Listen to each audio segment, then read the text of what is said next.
Araw-araw na mga salita ng Diyos. Kung ang tatlong yugto ng mga gawain ay sinusuri alinsunod sa konsepto ito ng Trinidad, kung gayon, dapat ay mayroong tatlong Diyos. Yamang ang gawaing isinasagawa ng bawat isa ay hindi magkakatulad. Kung sino man sa gitna ninyo ang nagsasabi na talagang umiiral ang Trinidad, kung gayon ay ipaliwanag kung ano ba talaga itong isang Diyos sa tatlong persona. Ano ang banal na Ama? Ano ang Anak? Ano ang banal na Espiritu? Si Jehovah ba ang banal na Ama? Si Jesus ba ang Anak? Kung gayon, ano ang sa banal na Espiritu? Hindi ba ang Ama ay isang Espiritu? Hindi ba ang sangkap ng Anak ay isa ring Espiritu? Hindi ba ang gawain ni Jesus ay gawain ng banal na Espiritu? Hindi ba ang gawain ni Jehovah sa panahong iyon ay ipinatupad ng Espiritu kagaya ng kay Jesus? Ilang Espiritu ba ang maaaring taglayin ng Diyos? Ayon sa iyong paliwanag, ang tatlong persona ng Ama, ng Anak, at ng Banal na Espiritu ay iisa. Kung gayon, mayroong tatlong mga espiritu, ngunit ang pagkakaroon ng tatlong mga espiritu ay nangangahulugan na mayroong tatlong Diyos.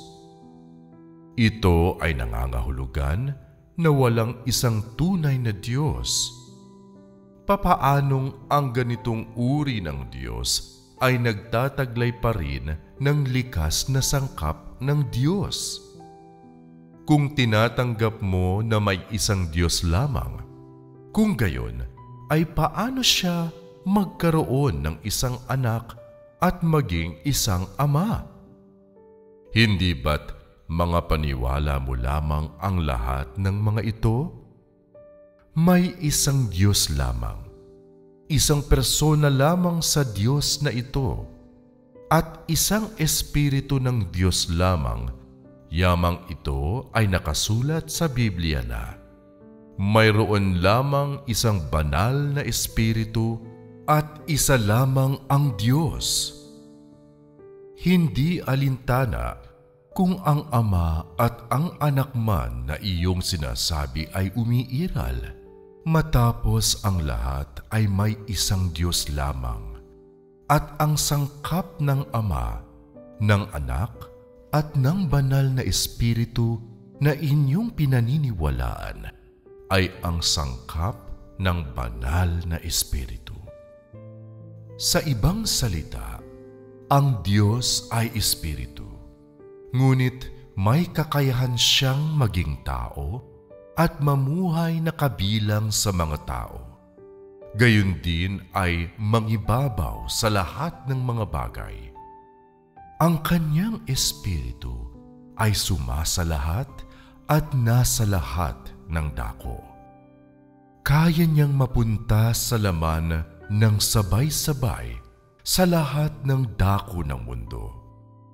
Yamang ang lahat ng tao ay nagsasabing ang Diyos ay ang isa lamang tunay na Diyos. Kung gayon, ay mayroon nag-iisang Diyos lamang na hindi kayang basta-basta na lamang bahabahagiin ninuman. Ang Diyos ay isang espiritu lamang at isang persona lamang, at iyon ay ang Espiritu ng Diyos. Kung ito ay kagaya ng iyong sinasabi, ang Ama, ang Anak, at ang Banal na Espiritu, kung gayon, hindi ba sila tatlong mga Diyos? Ang Banal na Espiritu ay isang paksa, ang Anak ay iba pa, at ang Ama ay isa pa rin. Sila'y magkakaibang mga persona na may magkakaibang mga sangkap. Kung gayon, paanong ang bawat isa sa kanila ay magiging bahagi ng nag-iisang Diyos? Ang banal na espiritu ay isang espiritu. Ito ay madali lamang maintindihan ng tao. Sa makatwid, kung gayon, ang Ama ay lalong higit pa na isang espiritu. Hindi siya kailanman bumaba sa lupa at hindi kailanman naging tao. Siya ang Diyos na si Jehovah sa puso ng tao. At tiyak na siya ay isa ring espiritu. Kung gayon, ano ang relasyon sa pagitan niya at ng banal na espiritu? Ito ba ang relasyon sa pagitan ng Ama at ng Anak? O ito ba ang relasyon sa pagitan ng banal na espiritu at ng espiritu ng Ama? Ang sangkap ba ng bawat espiritu ay magkapareho? O ang banal na espiritu ay isang kasangkapan ng Ama? Paano ito maipapaliwanag? At kung gayon, ano ang relasyon sa pagitan ng Anak at ng banal na espiritu? Ito ba ay relasyon sa pagitan ng dalawang espiritu o relasyon sa pagitan ng isang espiritu at ng isang tao? Ito ang mga bagay na hindi magkakaroon ng paliwanag kung silang lahat ay isang espiritu. Kung gayon, ay hindi magkakaroon ng pag-uusap sa tatlong persona, sapagkat taglay nila ang iisang espiritu. Kung magkakaiba silang mga persona, kung gayon, ang kanilang mga espiritu ay magkakaiba ng lakas, at tunay na hindi sila maaaring maging isang espiritu. Ang konseptong ito ng Ama, ng Anak, at ng banal na espiritu ay masyadong katawa-tawa. Pinagpira-piraso nito ang Diyos at pinagbahabahagi sa tatlong persona. Bawat isa ay may kalagayan at espiritu. Paano kung gayon na siya ay isang Diyos at isang espiritu pa rin? Sabihin niyo sa akin, ang langit at lupa at ang lahat ng mga bagay na nakapaloob dito ay nilikha ba ng Ama, ng Anak, o ng banal na espiritu?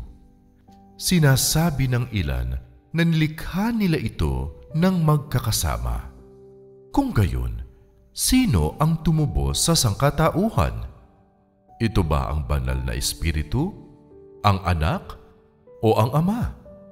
Sinasabi ng ilan na ang Anak ang tumubos sa sangkatauhan. Kung gayon ay, sino ang Anak sa kaanyuan? Hindi ba siya ang pagkakatawang tao ng Espiritu ng Diyos? Tinatawag ng nagkatawang tao ang Diyos sa langit sa pangalang Ama mula sa pananaw ng isang taong nilikha. Hindi mo ba alam na si Jesus ay ipinanganak mula sa paglilihi ng banal na espiritu? Sa loob niya ay ang banal na espiritu. Anuman ang iyong sabihin, siya ay kaisa ng Diyos sa langit, sapagkat siya ang pagkakatawang tao ng Espiritu ng Diyos. Ang ideyang ito tungkol sa Anak ay tunay na hindi totoo. Ito ay isang espiritu na ipinatutupad ang lahat ng gawain. Tanging ang Diyos mismo, iyon ay ang Espiritu ng Diyos ang nagpapatupad ng Kanyang gawain. Sino ang Espiritu ng Diyos? Hindi ba ito ang banal na Espiritu? Hindi ba ang banal na Espiritu ang gumagawa kay Jesus. Kung ang gawain ay hindi tinupad ng banal na Espiritu, iyon ay ang Espiritu ng Diyos. Kung gayon, maaari bang ang kanyang gawain ay kumatawan sa Diyos mismo? Nang tinawag ni Jesus sa pangalang Ama ang Diyos sa langit habang siya ay nananalangin, ito ay ginawa mula sa pananaw ng isang taong nilikha. Ito ay dahil lamang sa dinamitan ng Espiritu ng Diyos ang kanyang sarili bilang isang karaniwan at normal na tao at nagkaroon ng panlabas na panakip ng isang nilikhang pagkatao. Kahit na ang nasa loob niya ay ang Espiritu ng Diyos, ang kanyang panlabas na anyo ay nananatili pa rin sa karaniwang tao.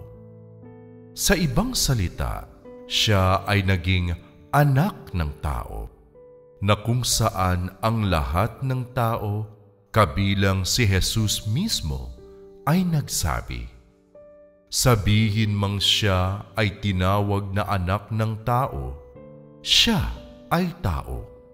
Maging lalaki man o babae, gayon may yaong may panlabas na pabalat ng isang tao. Ipinanganak sa isang normal na sambahayan ng mga karaniwang tao. Sa makatuwid, ang pagtawag ni Jesus sa Diyos sa langit sa pangalang Ama ay katulad lang ng kung paano ninyo siya tinawag na Ama noong una. Ito ay ginawa niya mula sa pananaw ng isang taong nilikha. Natatandaan pa ba ninyo ang panalangin ng Panginoon na itinuro ni Jesus sa inyo na kabisaduhin? Ama namin na nasa langit. Hiniling niya sa lahat ng tao na tawagin ang Diyos sa langit sa pangalang Ama. At yamang tinawag niya rin siyang Ama. Ito ay kanyang ginawa mula sa pananaw ng isang may kalagayan na kagaya ng sa inyong lahat. Yamang tinawag ninyo ang Diyos sa langit sa pangalang Ama, ipinakikita nito na nakita ni Jesus ang kanyang sarili na kapantay ninyo at bilang isang tao sa lupa na pinili ng Diyos. Iyon ay ang anak ng Diyos. Kung tinatawag ninyong Diyos ang Ama, hindi ba ito dahil kayo ay taong nilikha? Gaano man kadakila ang kapangyarihan ni Jesus sa mundo, bago ang pagkakapako sa krus, siya ay anak lamang ng tao. Pinamamahalaan ng banal na Espiritu, iyon ay ng Diyos at isa sa mga nilikhang tao sa lupa, sapagkat hindi pa niya nakukumpleto ang kanyang gawain. Sa makatuwid, ang pagtawag niya ng Ama sa Diyos sa langit ay tanging kanyang kababaang loob at pagkamasunurin. Ang kanyang pagtawag sa Diyos, iyon ay ang Espiritu sa langit. Sa gayoong paraan, gayunman, hindi nagpapatunay na siya ang anak ng Espiritu ng Diyos sa langit. Sa halip, tunay na naiiba ang kanyang pananaw. Hindi sa siya ay naiibang persona. Ang pag-iral ng magkakaibang mga persona ay kamalian. Bago pa sa kanyang pagkakapako sa krus, si Jesus ay isang anak ng tao na nakatali sa mga limitasyon ng laman at hindi niya lubos na taglay ang kapangyarihan ng Espiritu. Kung kaya, hinahanap lamang niya ang kalooban ng Diyos Ama mula sa pananaw ng isang nilikhang tao. Ito ay kagaya lamang ng 3 beses siyang manalangin sa Getsemani. Hindi ayon sa gusto ko, ngunit ayon sa gusto mo. Bago pa siya naitakda sa krus, siya ang hari ng mga Hudyo. Siya ay si Kristo, ang anak ng tao, at hindi katawan ng kaluwalhatian. Kung kaya, mula sa pananaw ng isang taong nilikha, tinawag niya ang Diyos na Ama. Ngayon, hindi mo maaaring sabihin na ang lahat ng tumatawag sa Diyos na Ama ay ang anak. Kung ganoon nga ito, hindi ba lahat kayo ay magiging ang anak sa oras na ituro sa inyo ni Jesus ang panalangin ng Panginoon?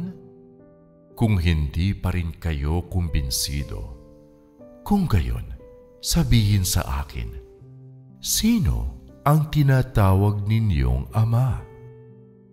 Kung ang tinutukoy ninyo ay si Jesus, kung gayon, sino ang Ama ni Jesus sa inyo? Pagkatapos umalis ni Jesus, ang ideyang ito ng Ama at ng Anak ay wala na. Ang ideyang ito ay angkop lamang sa mga taon nang si Jesus ay naging tao.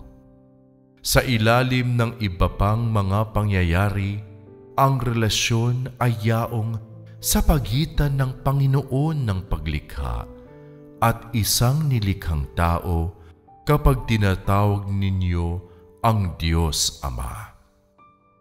Walang pagkakataon na kung saan ang ideya ng Trinidad ng Ama, Anak, at Banal na Espiritu ay makapaninindigan. Ito ay isang maling aral na madalang lang makita sa hinaba-haba ng panahon at hindi umiiral.